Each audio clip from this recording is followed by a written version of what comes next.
Welcome to The Sober Effect, a show that looks at the positives of sobriety, the dangers of alcohol, and the many people who are affected by it. I'm Kate. And I'm Steph. The ripple effect of alcohol is far-reaching, and those are the stories you'll hear on The Sober Effect. Where do we start? It's the final episode. I don't know where to begin, really. It's been amazing doing these, and it's been such a journey. The journey word annoys me because it's part of a bigger journey, which is life, really. And it's not a journey, it's 1,000 journeys, isn't it? That we've been taking in different directions, backwards, and some we've been jumping over the fence on others and running forward. And it's not just one path, it's just our lives have changed so much, haven't they, in the last 2.5 years? And this has been such an incredible insight into alcohol and how it affects other people and how it affects the people around the people who drink and stop drinking. And I don't know about you, but I just feel like I've come to a different place now. And I think we spoke about this years ago about will we ever get to the point where alcohol isn't really the focus? And I think we have, haven't we? Yeah, this podcast has been incredible. When we decided to do this, we said, let's just do 10 episodes and see where it takes us. And the response has been incredible. The things that I have learned, and I know you would agree, like the things we have learned from our guests, because we really brought on people that we felt added value to the sober effect, right? Like the effect that your sobriety has and the effect that your drinking had. Like there is this ripple effect that touches so many people around you, even outside of your household. Like you just don't even realize it. And I think we did our job. I think we did a great job of like bringing that to light. And the reason I can say that is, I mean, gosh, the emails and the DMs and all of this that we've been getting from this community that we built, just saying how much they've had like aha moments and like, oh my gosh, I never thought of that. That's what we were wanting to do. And I think at this point, like there's not much left. I mean, I'm not saying that we won't maybe in the future have something come up, but we don't want to run this into the ground, so to speak, you know? And like you and I both we want to give people hope at the beginning of sobriety because you, like you said, you feel kind of like, is this what life's always going to be? Am I always going to have to be thinking about it? Am I always going to have to like be engaging in things that are talking about it? And the answer is no. It's who I am now and it feels good. Like I feel comfortable in it. And I think you have to pursue other things. If you're focused on not drinking, every day after you stop for years and years, you're still focusing on alcohol. And actually, it's really important to step back from that. And you kind of did that when you left Instagram. And then we still had this. But I'm at a place at the moment where I'm thinking about a whole change of career and I need to really think about my future, where I want to live, what I want to do. My children are getting older and actually I'm ready to do that now. I do think you have to nurture yourself. You have to look after yourself. You have to get to understand yourself. And that took longer than I thought. That took a couple of years.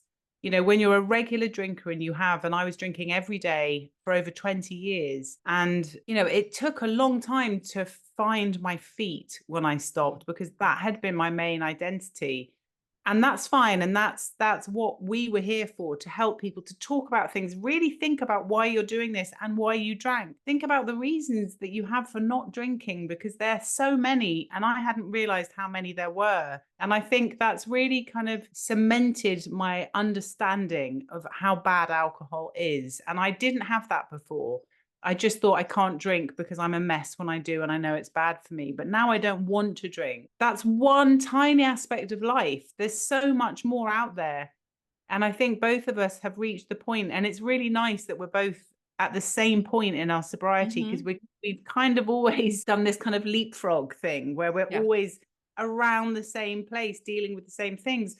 And, we're both making big changes in our life and our friends will be able to follow that and see what we're doing. But we need to focus on that really now. And I think we've done our job, as you say. We've given so much information. We have interviewed some amazing people and we really understood what it is to be sober, and we're confident in who we are. And I hope the people listening realize that they will get to that stage too. You know, it's kind of like Yeah. we all get there in the end. If you stick to it, if you're dedicated, if you really do listen and you talk and you think about things and you grow and you love yourself, you will reach a point where you want to see more, you want to think more, and you stop thinking about alcohol. It just doesn't factor into your day at all. Right. The point of this podcast is to build up a case against alcohol because I think you and I both agreed like that's what finally got us sober. Like you have to see it for what it is. You have to quit romanticizing or glamorizing it or thinking I can go back. It won't be that bad because that's the cycle that a lot of us get stuck in. And so when you can finally see it as a poison, because that's what it is. And you can finally love yourself enough to not want to ingest a poison.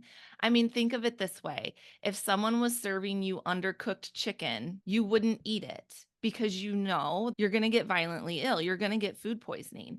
Alcohol's no different. It's no different. And that's what I've learned. And that's actually what I always go back to. The problem is the narrative out there isn't that, right? The narrative out there is drink responsibly, glamorize it. And so you keep going back thinking you're the problem. Your approach is wrong. You need to do things differently. But what we are trying to help people see is it's not you. It is a poison. It is addictive. You're so much better without it. You have to love yourself enough to not want to ingest this poison anymore. And once you can convince yourself that it is no good, you can move on. It will finally click, right? You'll finally get to this point where like, okay, yep, I'm done. I'm moving on. Because you also just open your mind space, like your time, your energy, and you have the capacity now to like figure out what you really love to do because you shelved those things for so long so that alcohol could be a part of your life. Because as we have talked about, it takes a lot to have alcohol in your life. You've got to have recovery time. You got to have, it's just, The space to get messy, and then all the apologizing and all of the kind of in your own head space, and all of that self-talk. It's exhausting, isn't it? mhm. And I think also, I mean, you've referred to it as a food poison. And the way that I think about it is that it's a drug. And it's like, Yeah. yes, I did love that first hour. I'm not going to lie. I loved that feeling. It was like a buzz through my body. It lifted me because I was taking drugs. Yes, that's what drugs do. That's why there's so many people out there taking them. Because if they never gave you that, then no one would take them. The point is, it's so short lived and there's so much. It's like driving along in a car with your boot open, with your life falling out the back as you drive along and you're looking at this sunset, chasing it. Yeah, that's what I want. I'm going to keep, and you don't realize you're losing everything that you care about out of the back of your car. It's like that, isn't Money's it? just flying down the highway. Yeah. Yeah. Friends are dropping out, everything you Yeah. care about, put a few family members in there, a Mhm. bit of pride back there. Yeah. But it's true, and you're chasing that thing and you'll never reach it. You don't ever reach the summit, but you get this kind of crazed, I'm going to chase that feeling. And that's dangerous. And that's when you have to be sensible and go, look, wake up, Kate, be realistic. What are you getting out of this? It's 1 hour. And it's not like it's euphoria. It's just, nice. But look at the carnage you've left behind. And I think that's where the strength comes in. You've got to be honest about what it does. And it Yeah. doesn't do that much. And it takes a lot. And so I do think of it as drugging myself. And, Mhm. and I always used to say I don't take drugs, but actually I did all Yeah. that time. That's exactly what I was doing. I was the same. And the other thing is just building up. I mean, I guess this podcast is a little bit of like our advice, right? Like this is gonna be Yeah. kind of like what we've learned. I mean, every time you say no to drinking, it's just like this slow build, right? It just gets easier and easier and easier. And just like with any big change in life, like it's going to be a challenge at first. It does take time to get used to saying no or I don't drink, but it builds that resilience. And people then start learning to quit asking. And then that gets weird. Like I will remember, like when people stopped asking me, I'm like, okay, Mm. because it was just the norm, right? Like people were like, you're still not drinking, because you will Yeah. get You're that. Like, still drinking? yeah, Yeah. exactly. And then now Yeah. it's just like we had friends in town this weekend, like we didn't even talk about it. And it was amazing. It felt Yeah. so good. For it to not even come up. There's an energy shift for sure in my sobriety now. Like when I'm in a room with people who are drinking, it doesn't feel as awkward for me. I don't know what it felt like for them. I can't speak to other people's experiences, but for me, it felt really awkward for a long time. And I'm really proud of the fact that I stuck to it because it takes a lot of mental strength to stick to that. And I'm coming out on the other side. Like, literally, I feel like I'm coming out on the other side, knowing who I am. Like you said, I've got so much excitement in my life, like things that I can go do and I want to go do, and it's happening instead of it just being some drunk dream, and then I have no ambition to really do it.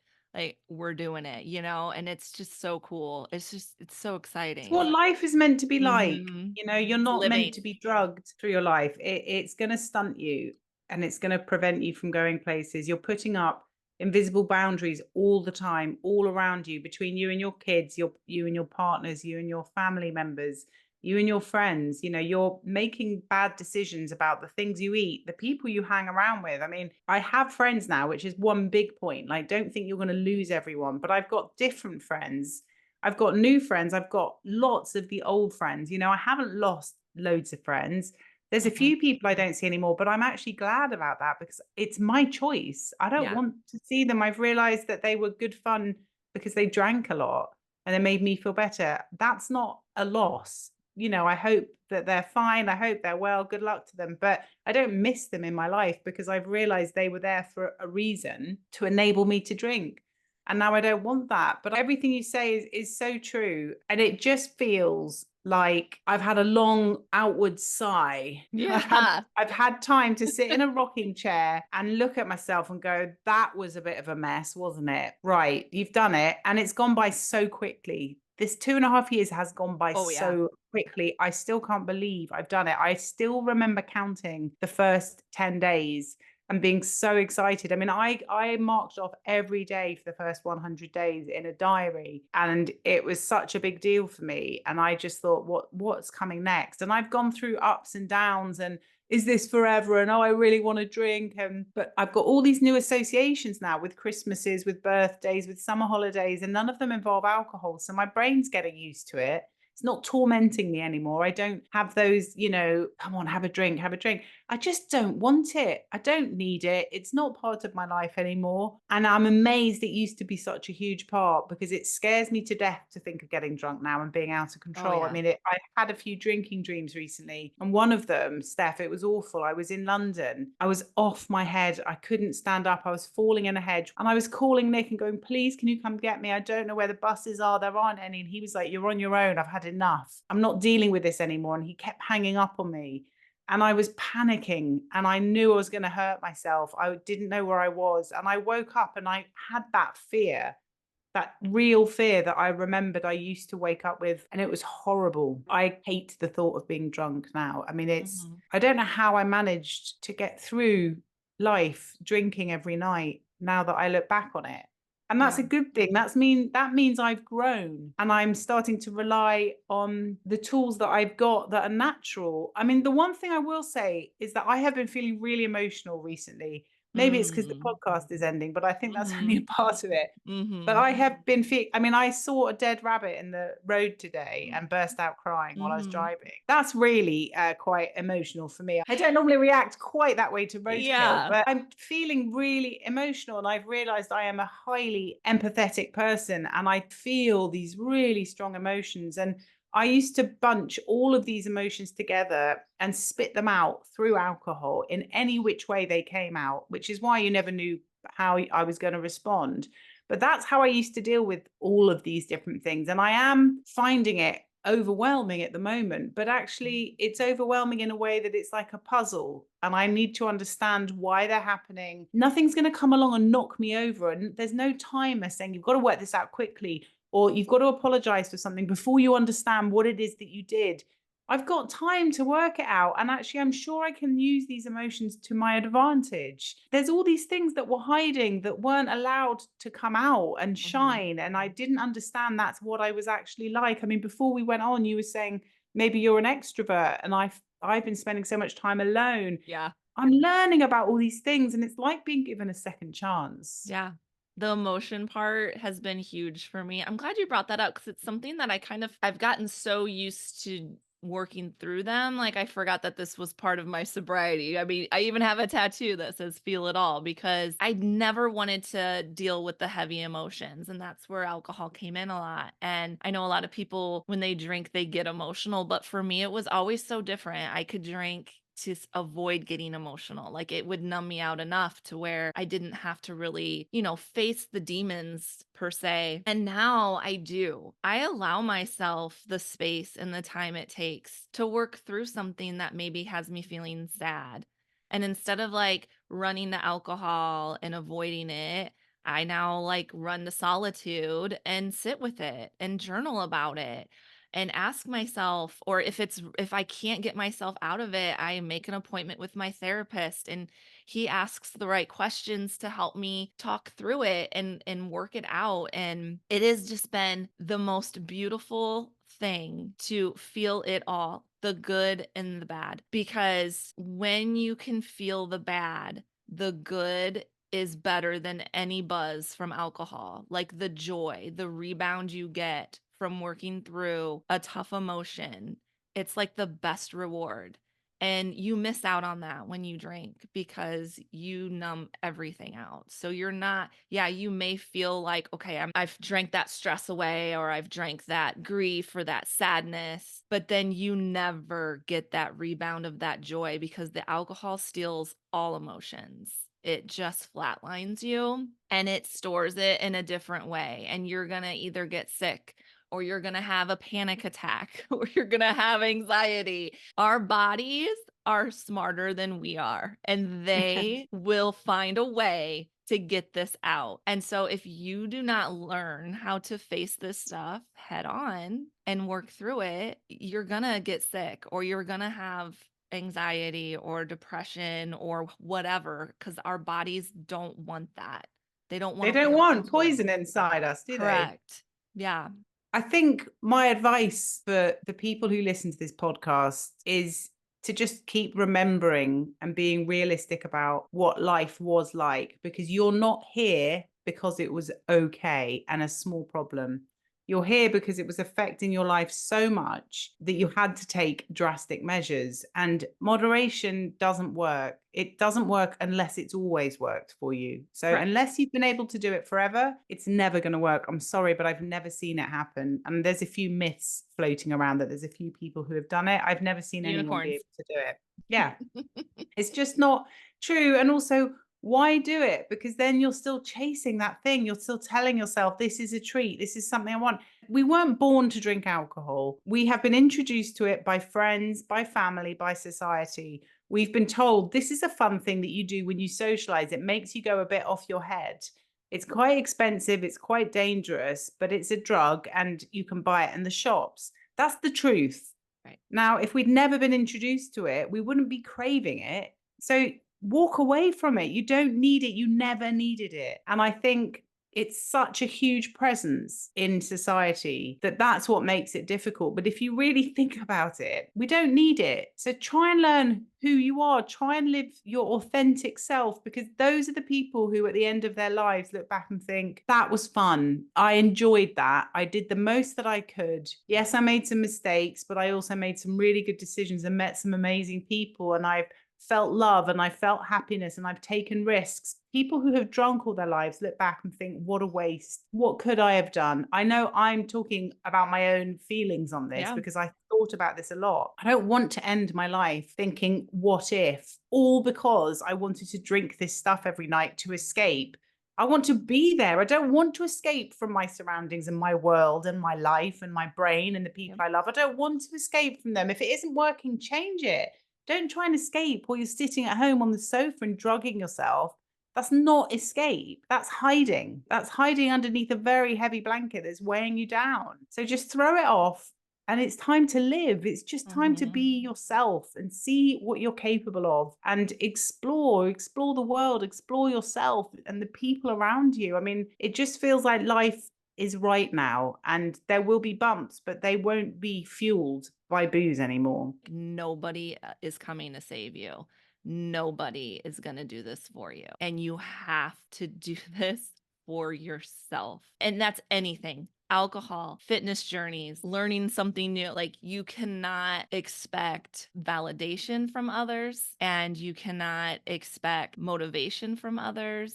You have to find that within. And that is probably the biggest challenge I think most of us face, is finding that confidence from within, that love for ourselves that says, it doesn't matter what this person says or what this person thinks about what I'm about to do. This is my life and this is how I want to live it. And I'm not going to let someone else's opinion or the way they look at life intrude into that. And that is a very hard thing to do, because you may lose people. I've lost people and it was hard at first, but now looking back, I'm like, thank God, because I would have still like been living for them. I would still be living like their version of reality. My version of reality is mine and it's beautiful. And I've let go of so many like belief systems that were ingrained into me, and I didn't truly believe them, but I just felt like that's what I was supposed to do. And it's shedding all of that and just showing up for yourself every single day and asking yourself, what do you want? What lights you up? What makes you excited? Who cares if someone says, oh my God, that is the dumbest thing I've ever heard, or oh my God, you can't do that. Have you thought about this? Like, people will interject so much fear that they feel if they were to do what you're going to do. And you got to remember, you're not them. So that would be my 2 cents. You got to do it for you. Yeah. And those people, if you actually looked into it, the people who criticize and try and pull you back are normally people who need to go through some sort of transition themselves and take Yes. a good look at themselves. Because why would you ever hold a friend back from making a choice that's good for them? You wouldn't, is the truth. So it's questionable to begin with, to be honest, isn't it? Yeah. And if anyone tries to make you stop or pull you back, it won't help. It won't help. It might help for an hour, but I'm not trading everything I've gained for an hour of feeling off my head, basically, or feeling a little burst of happiness, or, oh, nothing matters. Tricking me into thinking nothing matters is a trick, because it does matter. And we're grown-ups now. There's no two ways about it. Like, sit with the emotion, think it through, because actually you're also going to sit with those good emotions and you're going to feel valid in accepting it. You're going to feel valid in saying, I am worthy of this. Don't talk to me like that. Fine, I'm going to walk away from this person or this situation. And you can't tell me that what I'm doing is wrong, because it's my choice. Right. You get this, you stand taller. You are much more confident when you're not drinking, because you don't have all those small things going, you made a fool of yourself, you're embarrassing, look at the state of you last week. What makes you think you can stand up and argue your point? You grow to the point where you really like yourself and you respect yourself, and you think that, I'm not going to let you knock me down, and I don't care if that means I'm walking on my own today. Fine, because I'd rather walk on my own and be happy and know where I am than surrounded by people who are shouting. There's something so peaceful and calm about waking up every day and knowing that my choices are mine. Yeah, and where are those people the next day when you're hungover and you feel like complete shit? They're not there Yeah.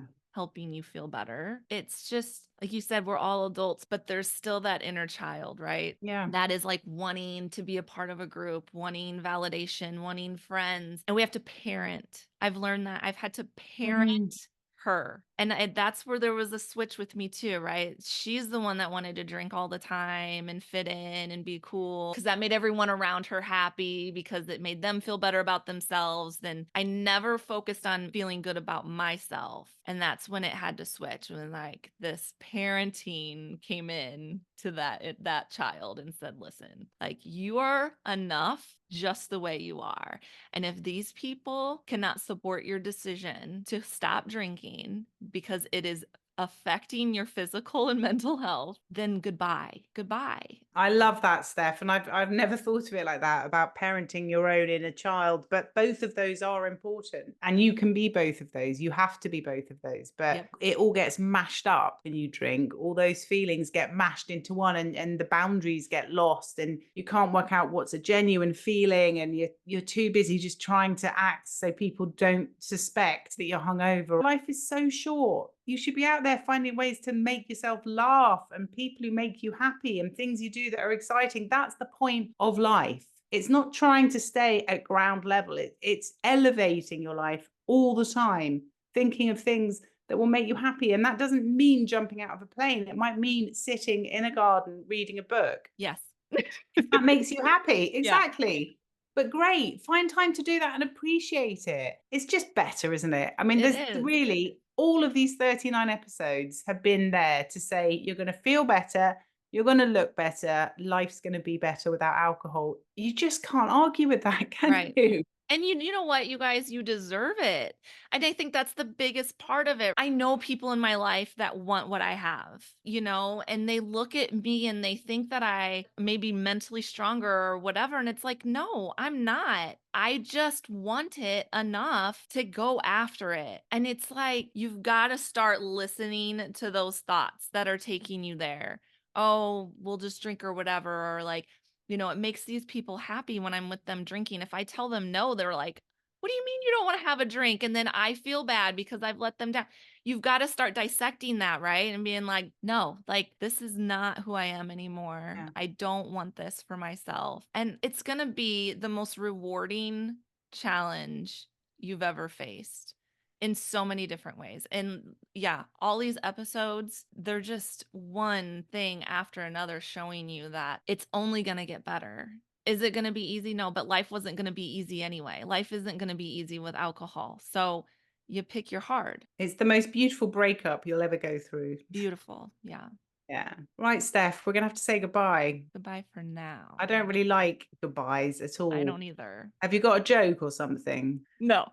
No, nor do No, I. no Well, look, joke. I'm gonna see you soon anyway, because we'll keep chatting, won't we? Absolutely. And we'll say goodbye for now. But honestly, you are doing so well. If you're even listening to this, you've taken a step in the right direction. If you're still drinking, but you're listening to these, you're already moving forward mentally. Yeah. Without realizing it. And actually, it's the hardest few steps to take, those first ones. I remember looking at all the before and after photos, scrolling through them like, give me more. I can't get enough of these, because I needed it. I wanted to see it. I needed to hear more. I listened to the podcasts. I read the books. I couldn't get enough. So just keep doing it. Yes. Because it works. It really does. And as you say, anyone can do this. They really can. If you want to, you'll do it. And these podcasts are going to be out there.